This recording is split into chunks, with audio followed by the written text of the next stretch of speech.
Ahoy, my friends, if Scorp's tales be to your liking. Give this video a sly thumbs up to spread the word, and join our merry gang by subscribing, so you never miss an episode. Your support is the wind in our sails, our guiding breeze. And with that, enjoy the video.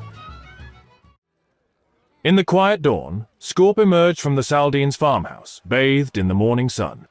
Beneath the surface, his pride lingered in tatters, haunted by memories of yesterday's defeat in a duel with a warrior. Traversing towards Stormwind City, he sought redemption as he entered the trade district. The crowd swallowed him, a sea of faces weaving through the marketplace like a river of sweaty classic WoW Andes. Hidden amidst labyrinthine streets was the elusive SI-7 headquarters. Here, he sought knowledge of new skills. Investing in the art of lockpicking, he recognized the potential of accessing locked chests, usually unavailable to the common peasant. Before long, he had journeyed back to the rugged embrace of Loch Modan's Green Valley.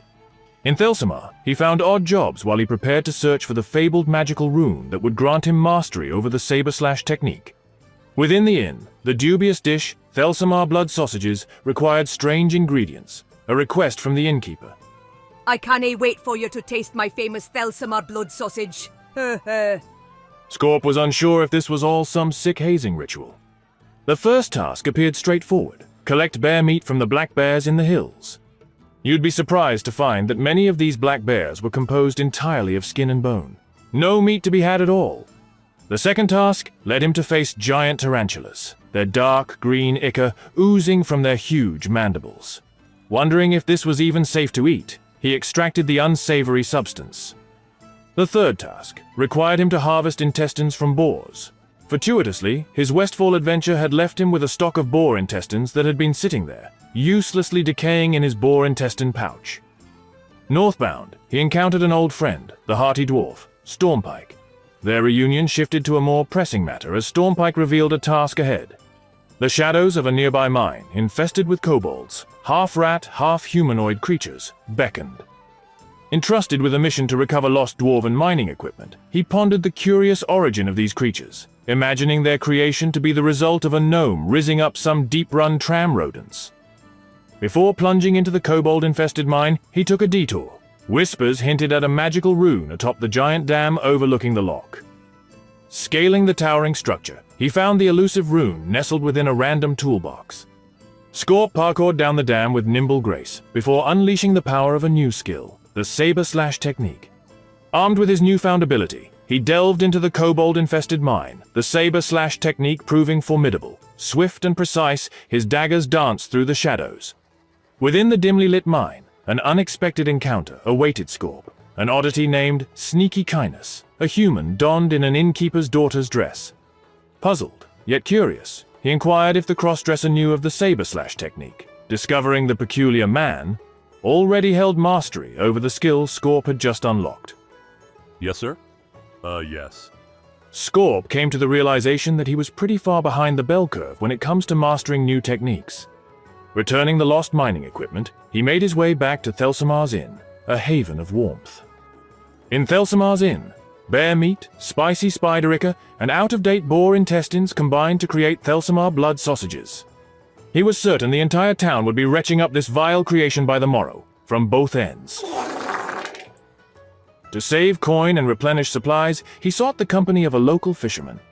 As he patiently waited for the fish to bite, a flickering campfire provided both warmth and a subtle reminder of the potential hazards that come with open flames on a wooden dock.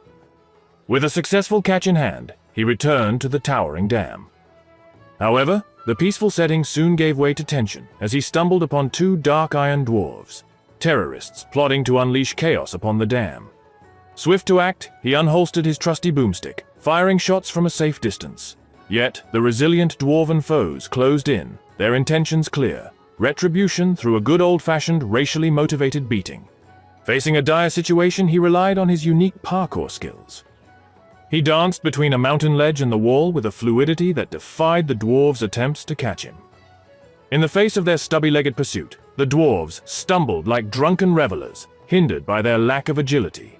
In a twist of desperation, the nearly defeated Dark Iron Dwarf revealed his grim plan.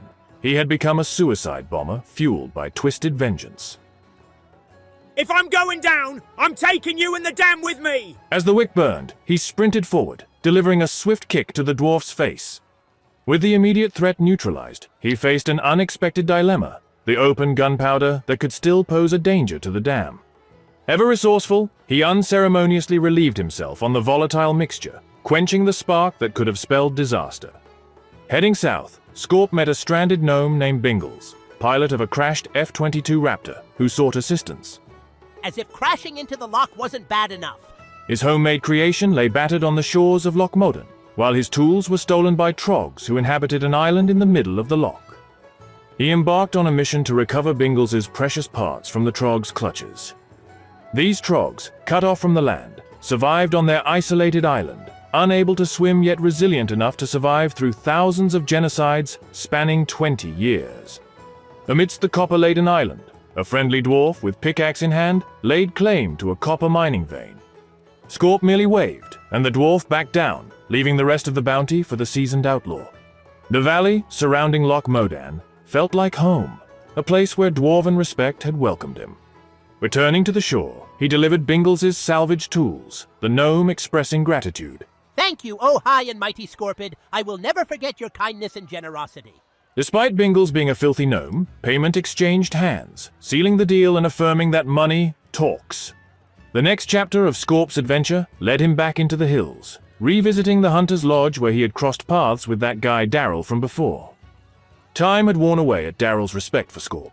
Now, Daryl proposed another bet, aiming to earn back his coveted boomstick. The challenge? He must hunt 5 large mountain boars within a mere 12 minutes. Eager to show Daryl he could put some dirt in his eye, he agreed to the hunt. The large mountain boars proved to be no easy prey. Their advanced age had granted them considerable size, having thrived on the bountiful lands for years. As the sun dipped below the horizon, he emerged victorious. Daryl, acknowledging the mercenary's skill, begrudgingly handed over his favorite t-shirt as a measly reward. Oh no, my favorite t-shirt. The echoes of Scorp's success reached the ears of a keen-eyed dwarf, recognizing potential. His task involved hunting crocolisks for their prize-scaled hides and reptilian meat. En route to the crocolisk hunting grounds, he stumbled upon an excavation team in dire straits. Invading troggs, larger and more menacing than any he had encountered before, had laid waste to the team, leaving the excavation site in chaos. Ever the hero, he cut through the giant troggs with precision, seeking to recover the stolen idols. As a reward for his valiant efforts, the leader of the excavation team bestowed upon him a cache of powerful weapons. A sword, named Trog Slicer, seemed tailor-made for the task at hand, yet he was denied its use until after the battle. He accepted the blade, only to exchange it for silver coins in the town of Thelsamar. In the shadowy hills around Loch Modan, he pursued the legendary bear known as Sooty, a formidable creature rumored to be the biggest black bear in the valley. As he approached the bear's lair, he encountered a gnome and a dwarf, both trembling at the thought of facing the mighty beast. The mercenary's mere presence brought confidence to the pair, and together they confronted the giant bear. The trio brought down Sooty effortlessly. He claimed the giant bear's head, somehow managing to stuff it into a small pouch on his belt. Having conquered Sooty, he swam into the loch, discovering an island he named Crocolisk Town, a gathering of the biggest and baddest crocolisks. Crocolisks, unlike everyday crocodiles, have 6 legs, enabling them to move on land and swim through the water much more quickly. Scorp quickly identified the king of the crocs, due to him looking different from all the rest, the classic sign of a leader. As the alpha croc emerged, he swiftly dispatched it, signaling a power shift among the crocolisks. The crocolisks, hungry for being the biggest baddest croc in the loch, continued to take the places of their fallen brethren as they attempted to fill the power vacuum. Exploiting this dynamic, Scorp amassed a bounty of skins and meat. Returning triumphant, he presented the giant bear head to Daryl, knowing that Daryl would never dare question his skill again. He sought out the dwarven crocolisk hunter, anticipating a reward for his efforts. However, the hunter's reward, a rugged cloak, was accompanied by a recipe for crocolisk meat stew. To Scorp's dismay, he realized the recipe was essentially useless without the key ingredient he had just handed over. He had been scammed. Ha ha! You just got trolled! Overall, he deemed his time in the loch and its surrounding valley a success.